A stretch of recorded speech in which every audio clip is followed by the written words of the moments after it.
Yes, my people, today we are picking the best player in every position at the World Cup. Now, of course, today I am joined by my boy Rimedi. So obviously, very straightforward. Yeah. We're going to do 4-3-3. Yeah. And we'll start with the goalkeeper position. Okay. Now, of course, there are a lot of goalkeepers. When I had to think about it, obviously, one of the names that came up straight away was like David Raya. Yeah.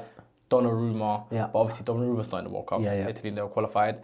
And David Raya is not really a starter for Spain. No, he's not. You know what I mean? He's So not. I've kind of gone with someone that might feel like a bit of an obvious choice for a lot of people as well, but I've gone with Thibaut Courtois. Yeah, I think I agree. Some people might say Manuel Neuer, but Miskin, he's washed. He is washed, no, to be fair. Miskin, Yeah. Miskin. Legend of the game. Absolute legend. He was playing for Schalke 15 years ago, yeah. bro, and he's still about. Yeah, it's Like, crazy. he's still kicking it. Well, crazy. But yeah, I would say Thibaut Courtois. Just big moments, big legacy. He's always there at the right time.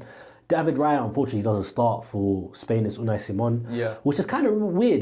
Unai Simon wears the 23 for Spain. He gave Yeah. Raya the number 1. I got gassed for a little bit because I thought Raya was starting. Yeah. Nah, he's holding bench. So who's actually starting? So it's not Joran Garcia, it's still going to be Unai. They're both better than... Which is crazy to me. Yeah. It's crazy, but sometimes, managers have preferences. Yeah, 100%. Obviously- I think that was a pretty unanimous one. Yeah, Thibaut Courtois Yeah, has yeah. to be. I Easy. feel like he's more the clear-cut Exactly. winner in that I agree with position. that. So, all right, cool. Right back position. Now this one's a little bit tough Yeah. because there are a few names. Yeah. I'll let you go first on this one. Okay. A lot of people may say Hakimi. I think you might say Hakimi yourself. Yeah. Obviously, Champions League winner, back-to-back Champions League winner. He's doing big things for Morocco right now. I'm going to be a little biased here. I think it's Reece James. I'm not gonna lie to you. I was battling between Reece Yeah. James and Hakimi.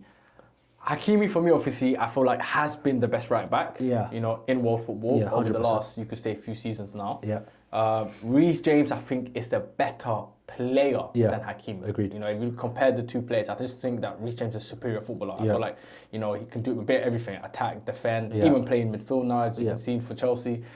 And it's just unfortunate that obviously injuries are kind of holding back, because I do feel like Reece James at his best is probably the best right back in world football. Yeah. But we haven't seen that for long periods of time. So Yeah. for me, I think it's only fair to go with someone that has been in form Yeah. over the last few years. So I'm going with Hakimi. Feel free to go Hakimi. Is there anyone else that you'd probably think about? I was thinking about Timber. Yeah. I think Timber's a top right back. He plays centre-back for Holland, though. Yeah. So... Again, that's what I'm saying. So Yeah. it's that's why I say it's such a tough position, because I think it's the easy obvious choice is Hakimi. Yeah. But it is a little bit boring. I'd Yeah, say it's it's a little bit boring. Come on, yeah. man. I know you have more in the locker, bro. Yeah, Come on, it man. is a little bit, but he has been Yeah. the best. It's hard. It's hard not to pick someone else. I would have said Danny Carvajal. Yeah. Had he obviously, not been, because of his last tournament as Yeah. well. In terms of, I'm talking about just in terms of ability as Makes well. sense. It makes sense. But Hakimi, yeah. For me, Hakimi? yeah. I'm I going to have go go Reece Hakimi. James. We'll let the comments decide. Yeah, no, that's fine. Yeah? Absolutely fine. Yeah, we'll do that. Yeah. Left back, I think this one might be unanimous. Let's say on 3. 1, 2, 3. Nuno Mendes. There we go. Easy There you peasy. go. That's an easy one. Easy. Like, I'll let you go with. No, because there are some people saying that he's one of the best left backs of all time, based on his skill set, because he can go forward, he can go back, his passing. I think all-time shouts is a bit early. I think it's premature. Yeah, Yeah. 100% it's premature. I could see he has that ceiling where he could go down as one of the greatest left backs, like the 100%. the. Roberto Carlos, Roberto Carlos, Jordi Alba, Marcelo, all these guys, Ashley Cole. I think he has the ability to get to that level. But let's be honest, he's only been really doing this or playing at this level for the last two to three seasons. Yeah. So we need to wait. Anything can happen. 100%. God forbid he might get a bad injury and then Yeah. we never see him again. No, Do you know what I mean? So Miskin. like that, but these things happen in football. Yeah, So yeah, for for me, sure. right now, of course, there's not many left backs again. Not much. So yeah, Nuno Mendes. Would is you a good say shout. there's any other person that can probably get to his level kind of soon? Oof. Because France, you have Teo Hernandez. Theo Hernandez, but then he killed himself by going to Saudi. 100%. You have Lucas Yeah. Hernandez. Yeah, Lucas Hernandez for me is more of a centre back. Yeah. I don't see him. Who else is there? There's not much. There's not much. I mean, Lewis Hall would have been. That's why I was kind of disappointed Lewis Hall didn't go to England. No, but I say in terms of potential, we're looking at potential left backs. Yeah. No, well, it's just funny hearing Lewis Hall's name mentioned. Yeah, because I think he has a high ceiling. Yeah. Like you've seen it obviously over the course of the season. 100%. It's a bit disappointing that he hasn't gone to the World Cup. Yeah. in terms of you're looking at this season, Luke Shaw has been decent Bro, for Man United, to but be he's- fair. Kukurea, though, is another good shout. I don't rate Kukurea, I'll be real. Yeah, I think he's at Marmite.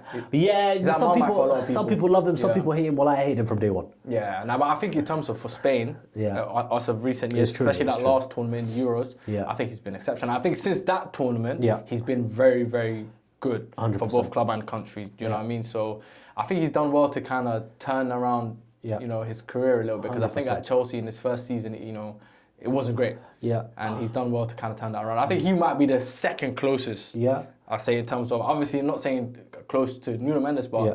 if it wasn't him, then I'll probably go for Kukurea. Okay, even though he plays centre back for Ecuador, what do you think about Hincapié? Because he's obviously. I'm not convinced about Kapi. Really? Even watching him at Arsenal, I'm not convinced about him at left back. Really? Yeah, I think when he comes up against a tricky winger, I think he does struggle. I think he's very aggressive. Yeah. And he's very strong, and he can, he's always up for the battle. Yeah. But I saw him against Doku. Doku gave him an absolute horror time. Really? Yeah, he gave him a horror time in When? the Carabao Cup final. that was Semenyo. Semenyo, apologies. Yeah. Semenyo is around on the right hand side. But like I've seen games where I've seen wingers give him a tough time, and I think I don't see him being a long-term left back. I see him. He looks more like a natural centre back. Of course. I don't know. Like Hincapié for me, going forward, he's a bit meh. Yeah. But 1v1, I think he's locked down. Like we saw the Champions League final, him against Doué. Doué gets the better of anyone. Yeah. Hincapié locked him down. Doué didn't Yeah, but it do was double. much. It was double team, innit? It was. was But more I think double even team, innit? 1v1, Yeah. Hincapié would have got him. Or he did get him-ish. Yeah, I mean, I don't know. At left back, I'm not too convinced about Hincapié. Okay. I think he's a good defender. I think he's a strong, aggressive defender. Yeah. At left back, I'm still not fully convinced. Okay. He's a proper So left your back. Arsenal fans get him though? Yeah. You actually you're convinced he's a left back. Well, no. I'm saying he's a centre back for Ecuador. You're convinced that he can have a future at left back. I don't see why not. I think for Arsenal, we're trying to sign a left back this summer. He can play centre back. He can play. I just think he's worth a mention. I don't think he's the best in the world. Yeah. Maybe not top 3, but he's definitely worth What a mention. about Nico O'Reilly? Nico Wright, I completely forgot about him. If he's playing at left back for... He's up there too. Yeah, Steve. Proper. He's proper, bro. You see him this season. Obviously, he's got nominated for the Young Player of the Yes. Year. I don't think he's going to win. I think Shadki's going to win. But Nico O'Reilly's really good at, like, in terms of arriving late into the box, Yeah. scoring goals, affecting the game. Because obviously he was a number 10 growing up, and he's 6'4". 1v1, he's pretty good. Nico O'Reilly's really good. I think he could be a potential breakout star in this tournament. 100%. In terms of like the young players, I think he's one of those players that could potentially have a really good tournament. 100%. If he is playing at left back for England. So we're gonna go with Nuno Mendes. Yeah, So, easy. All that just to come back to Nuno Mendes. Mendes Come at on, Haaland. man. 100%. No, it's worth mentioning the others as well. Centre backs. Okay. This one's tough. I don't think it's that tough, Who would you go for? I'm not gonna lie to you, bro. But are we saying this, the best defenders, the best centre backs in the world right now, or are we kind of bringing in their country? It's weird because it's good that you mentioned that because I did have a think about that. Yeah. So the first one I think is unanimous Yeah. between both of us. I'm gonna say Gabriel. No, I wouldn't put him. You wouldn't put Gabriel at this World Cup? No. In terms of the best centre back in the world, no. At this World Cup currently? No. You don't think so? No. Who would you go for then? I would have gone for Pacho. I thought about him. Pacho's we got his shirt. He paid me for promo. Yeah. No, but all jokes aside, Pacho is really good. Yeah. I think in terms of like defending the box, defending the wide spaces, I think he's better at that than Gabriel. Yes, I agree. And then I think Gabriel's a bigger, obviously aerial threat, but Pacho's better on the ball. So that's why I say Pacho. And then on the right, the unanimous one that some people might say is William Saliba. We've got Mr. Nihao, aka Virgil van Dijk. Yeah. You've got who else? Upamecano, who always performs for France. So yeah, who would make your list?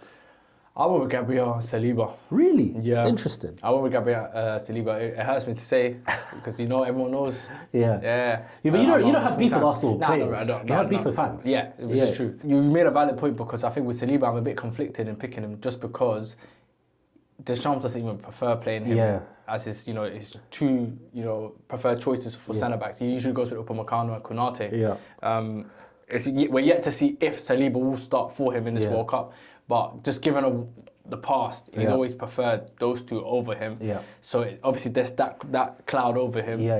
And I just think Gabriel, in terms of form-wise, going into this tournament, I don't think there is a better centre back than Gabriel. If you look at the course of the season. So you could say the same about Saliba, to be fair, as well. Pacho as well, you could say the same as well. You could talk about Marquinhos. Marquinhos as well. Yeah. But I just look at Arsenal, the fact that they have the best defense this season. Yeah. You know, you saw that almost got the better of PSG with that defensive display. Don't tease me, don't tease me. You know, in that Champions League final. But I just think in terms of being the best defensive team in Europe, which Arsenal are, Gabriel and Saliba play a huge part in that, you know. And 100%. this season, you know, they've performed at a level where people are now saying they're the top 2 centre-backs in world football. Yeah. And going into this tournament, if we're talking about form-wise, yes, PSG ultimately won the Champions League, but if we're talking about defensively, I think those two are a lot stronger than Marquinhos and Pacho. That makes sense. Individually, maybe then you could start comparing, fair enough, Yeah. but I just think as a pair as well, I just think those two are If you're playing a sort of like one-off game, obviously you want to pick Saliba and Gabriel because they play with each other at club level. But yeah, I just think maybe in the spring, Gabriel, his form kind of tailed off a lot in terms of how he is on the ball. And I think for me, I really like William Pacho. Yeah, he's I like him. good. I think he's starting this season now to get his flowers, and I think obviously because of the performances, especially in the Champions League, you know, I think people are starting to recognise what a talent he is. 100%. And again, he's one of those players where his ceiling is high. Yeah. You know, he could go on to be an all-timer centre back. 100%. I just think Gabriel and Saliba have more mileage 100%. at the moment in terms of, obviously, yes, he's got the Champions League titles, but I just think the consistency that Gabriel and Saliba have shown as a partnership over the last 4 or 5 years to get to the level that they are now, where Arsenal are the best defensive team in Europe, I just think they deserve to be mentioned. I'm not fully fixated on them. I'll give you. I'll give you Saliba and Gabriel. You reckon? Yeah, because you're Arsenal. Nah, Yeah, okay. Van Dijk, I'm not willing to because I think he's past his best days behind him. Yes, he's still Van Dijk. Yeah. It's like, you know, a lot of it's like Neymar from Brazil, Yeah. Cristiano Ronaldo from Portugal. No, Messi for Argentina. Whoa. Respect Van Dijk. I respect Messi. He's had a poor season though. We have to admit that he has had a poor season. Yeah, but body of work. We haven't even mentioned Upamecano, by the way. Yeah, Upamecano always performs for France. Yeah. Bro. We haven't mentioned him as well. Yeah, bro. Look, the comments can decide. You know what? For France, because you mentioned, actually for France, Upamecano is actually a beast. Come on, man. Now I'm He's talking to Arsenal. He's actually a beast. He's actually a beast. I didn't like the fact that you liked Gabriel Saliba. So you know what? I'm going to go with Gabriel. Yeah. You could go with mine. I went Saliba and Pacho. I made it. What? Both Champions League finalists. Okay, I'm gonna go different. Yeah. I'm gonna go Gabriel Upamecano. All right, cool. Gabriel Upamecano. We've got a good defense, though. Yeah. Yeah. So are you okay with that? Nah. So who you go with? I'm gonna go Saliba Pacho. Saliba and Pacho. Yeah. Okay, that's fine. That's your. It's your It's defense. It's your team. It's so yours. That's fine. That's fine. Yeah. So I've gone with Gabriel Upamecano. Yeah. Just because I think Upamecano is more vital for France than Saliba, so I'll probably go with that now. Okay. Okay, so now we're going to move into the midfield. Yeah. I'll let you start. How do you want to do it? Do you want to do a DM and 2 centre mids? I was going to do DM and 2 centre mids. Or we could do 2 pivot. And, it's up to you. It doesn't really matter, to be honest with you. So DM for me is personal preference, Rodri. Now, shake my hand. Yeah. Because, you know, I generally believe that it might be a bit controversial. Really? Yeah, just because, obviously, a lot of people are going to look at Rodri now. Yeah. Right? Obviously, he hasn't had, you know, he hasn't been playing at his best. Obviously, not at the level that he once was. Yeah. Given his injuries and whatnot. Yeah. But I think for Spain, he's important, bro. Yeah. Bro, how are you saying this for Rodri, but not the same for Van Dijk? If you just remove the word Spain and put Netherlands Come on, bro. Bro, what has Van Dijk done for Holland? Like, what's he really done for Holland? Man. We're talking about Rodri, who literally was one of the best players in the last international tournament for Spain. It's like a vital part of that team. To be fair, he had a few injuries at the last. Like, he was in and out. Who's that? Rodri. Yeah, he was. Not so much. Okay. Not so much. But I'm saying in terms of his importance in that team, right? There was arguing even like who was the best player for Spain, and I remember they were saying it was between Lamine Yamal, him, and there was someone else. I couldn't remember. They were saying there was another player, but there was an argument that was being made that Rodri was potentially their best player in that tournament. So for me, I just feel like. Obviously, coming towards the back end of the season, you know, he started to come back again. Started playing at the level that we've seen him play for Man City. 100%. And I just think he's so important for Spain. 100%. You know, and if Spain are to win this World Cup, a lot of it's going to come down to Rodri and how well he performs. If he has a great tournament, then Spain have a chance. Of course, they have Lamine Yamal, but 100%. I think he's the heart of that team. Last tournament, he was playing centre-back for Busquets. Yes. This is the first tournament at the World Cup he's going to be playing in DM in his position. Yeah. Now, you can tell me, Declan Rice, which obviously, if Rodri wasn't, I'd put Declan Rice in. Yeah.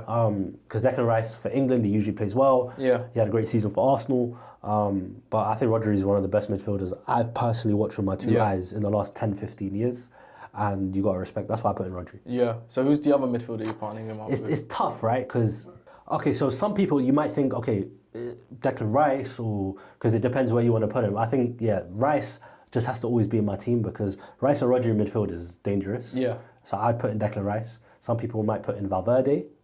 Some people might put in Pedri. I'm thinking of overall balance. I'm going to go with Pedri, Rice and Rodri. That's my midfield. Ooh, okay. Yeah. All right, so... Actually, I forgot Jude Bellingham. Ooh, okay. Pedri or Bellingham. Okay. Yeah. So I went with kind of something a bit different. Okay. Mine is a little bit controversial. Okay, go on. So I've gone with Rodri. Yeah. I've gone with Pedri. Yeah. So I've gone with Rodri, Pedri, the two Spanish boys, yeah. I did think about Valverde and these guys, but the season they've been having. And also with Valverde, he plays everywhere. He plays everywhere. He's got CT. Yeah. After the fight. Skin. First. Yeah, he might forget where he plays now. Bro, you don't remember anything. Yeah, I hear it. And then I've gone for something that might be a bit controversial. I've gone for Bruno Fernandes. You know what, I hear you. I've gone with Bruno, I said to you. Go ahead. And I say this because right now, in terms of creative midfield, I don't think there's a better creative midfielder in world football currently now than Bruno Fernandes. We talk about Vitinha, of course, and João Neves, them being, another mention of in terms of midfielders that could come into this team. But that's his children. Those are his sons. That's his sons. That's a good one. Those are his kids. Do you know what I mean? They look up to Bruno. Right now, in their training camp, they say, "Big bro, please, come on, man." They say, "Please, brother." He's the one that's giving them orders. I hear you. So you got to respect. Big bro, Bruno. let me borrow your Lambo. Let me borrow. Do you know what I mean? Bro, is it okay if I use this? They're asking for permission for things. Do you know what I mean? So. João Neves, I'm sure he's trying to they're copying, he's taking notes. Vitinha, please, bro. That's what he's saying. Do you know what I mean? So, obviously, jokes aside, I feel like yes, Vitinha and João Neves, they've had the club success because they play in an amazing team as well, and they are amazing players in themselves. But I feel like Bruno is the type of player that could get into any club in world football, and he's unfortunate, obviously, because of the circumstances of Man United, and that sometimes people use that to against him, but I think in terms of ability, we're just talking pure ability. I think he's the best creative midfielder at this World Cup right now, going into this World Cup. If you're going on form, I hear you, totally understand, but I'm going to use the last tournaments to gauge my judgment. No, I hear it. Bruno for Portugal, whilst he's been good, I wouldn't say he's been great for Portugal so far. I think Pedri and Bellingham have had higher highs in international tournaments so far, but it depends on who I want to go for, because Pedri is really good, but I think Pedri... One thing I learned about Pedri sort of this season and in the season before is that I don't think he's the entire system in the way that I thought he used to be, but I think Bellingham can be. Yeah.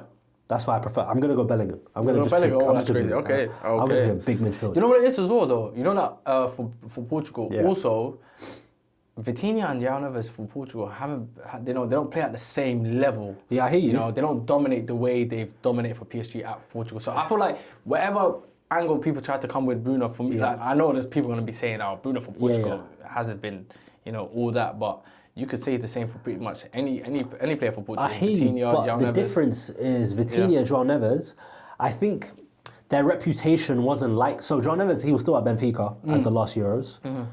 So he was 18? He's still a kid. Yeah, proper kid. Vitinha as well. Vitinha, obviously, he wasn't the Vitinha that's spoken of now, even though I think Vitinha is a little overrated right now.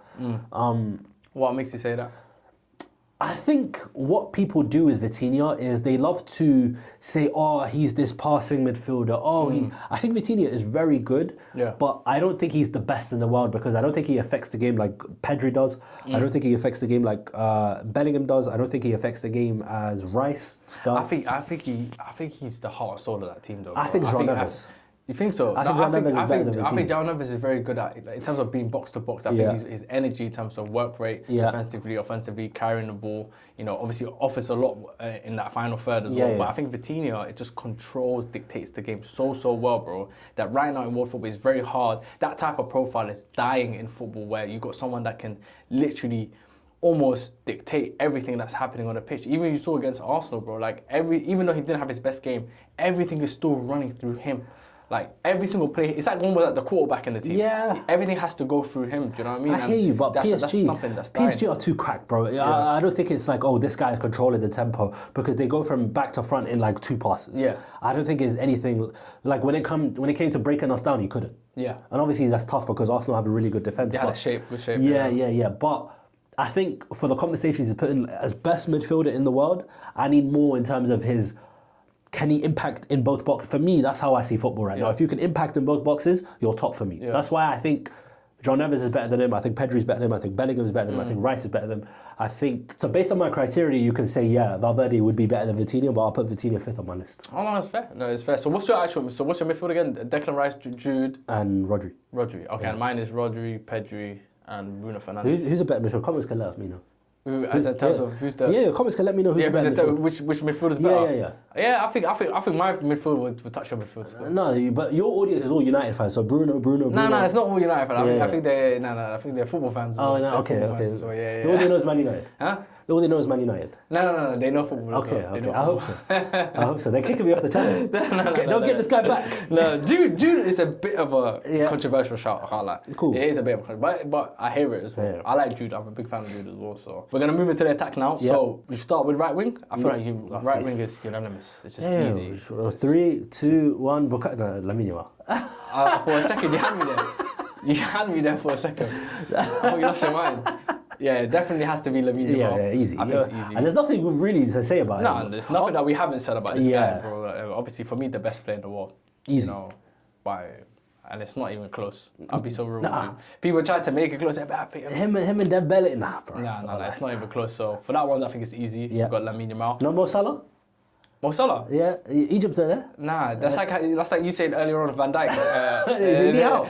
No, assalamu alaikum. Yeah, come on, bro. Yeah, come on, man. It gets to a level where you're come on, man. Just do your little farewell tour. Get out here, man. Go Saudi. Go Umrah. Do what you need to do. Yeah, just Alita has waiting for you. Yeah, there you go, man. You know what I mean? What about left wing? This one's interesting because there's no standout option. Mbappe, what is he? Is he a striker or a left winger? For my team, I'm not gonna lie to you, I've put Mbappe left wing. But Mbappe's not really a left winger anymore. I know, but for me, I look at the left wing position now. There's no real standouts. Yeah. Like I thought about Nico Williams. The guy's been injury prone. Yeah. Vinicius hasn't had the greatest of seasons. And for Brazil, he's not the same type of player. Yeah. It's tough, bro. Like I just look around now in world football. There's not really any standout left wingers. Okay. Kvaratskhelia, if he was country qualified, would have been here. Yeah. But he obviously, of course, he's not there. Doku? Luis Diaz, you can maybe mention. He maybe gets an honourable mention, but again, like Doku. Nah. No, please. No Doku. No Luis Diaz for me. Okay. I thought I want to put the best players in the world in my team. Yeah. And we've seen Mbappe play left wing for France. Okay. Remember, this is World Cup as well. Yeah. And Mbappe World Cup France is different. It's different. You were there at the final. Listen, it's different, especially and he's played on that left-hand side for France. You know what I mean? So for me, I'm gonna go with Mbappe. Cool, because I think Marcus Thuram is gonna start up front for France. Yeah. So we'll go left wing Mbappe. We'll agree on that. Okay, perfect. And then striker. I think this one's easy, you know. Really? As much as it annoys me, yeah, it's easy still. Really? Yeah. I don't think it's Harry Kane. Who do you think it is? Erling Haaland. He's at this World Cup. Yeah, but the thing is, he's at this World Cup. But this is Norway's like what? This is like their first proper international. Like I don't know, you know. Given of this season, off the back end of this season, coming into this World Cup, you know, Harry Kane's got a good record, goal scoring record in terms of numbers wise at World Cups. You know, so I think it's only right for me to go with Harry Kane. I think Erling Haaland is the better striker. Yeah. Don't get twisted. But that's what we're doing. What's the title of this video? Best player in every position. Currently, right now, as we speak, at this moment in time, I think Harry Kane is the best striker right now. No, I think it's Haaland. But I think it's Haaland. I think Haaland is a better striker overall. So, best striker for the striker position is Erling Haaland. Look. We don't have a body of work to compare him against when it comes to like Euros or World Cup that Harry Kane does. Yeah. So we have to obviously see what Haaland does, but he's going to play Iraq, bro. He's going to destroy them. Yeah, he might stat pad. Yeah, I think 8 goals, 9 goals. What do you think? I think, We might see world record. World record? World record. Odegaard to Haaland. Wow. Yeah. Say this behind They the might camera. feel that. They might feel that final score in Baghdad. They might feel it. They might feel it. Outro. Now I just think I'm also, as much as I know the video is best player in every position, technically I could just put, I could even throw Messi in this team. And, you know, why not? Well, I forgot about it. But for me, it's like I'm looking at also form-wise as well, and what they've done this season. Because I think that's a big factor going into this World Cup. You know, momentum as well, form. And I think Harry Kane right now, currently, as of this season, is the best striker in world football. You've seen the numbers as well. And he's got the World Cup record. I think Haaland, this is his first major international tournament. We're yet to see what it's like. He's going to be playing with different players. He's not going to have the same quality around him. 100%. It's going to be different. So I'm going to go with Harry Kane, man. Okay, cool. I'll go with Haaland. Haaland, yeah. Do you know your team off the top of your head? Yes. All right, I cool. do. You want to read it out? So my team is Courtois in goal, right back Hakimi, left back Nuno Mendes, and my centre backs are Gabriel and Upamecano. My midfield is Rodri, Pedri, and I've gone with Bruno Fernandes. Yeah. I'll put him in the cam position. And then right wing Lamine Yamal, left wing Mbappe, up front Harry Kane. All right, that's your team. My team is Courtois in goal, Reece James, Saliba, Pacho, Nuno Mendes, Rodri, Bellingham, Rice, Lamine Yamal, Erling Haaland, Kylian Mbappe.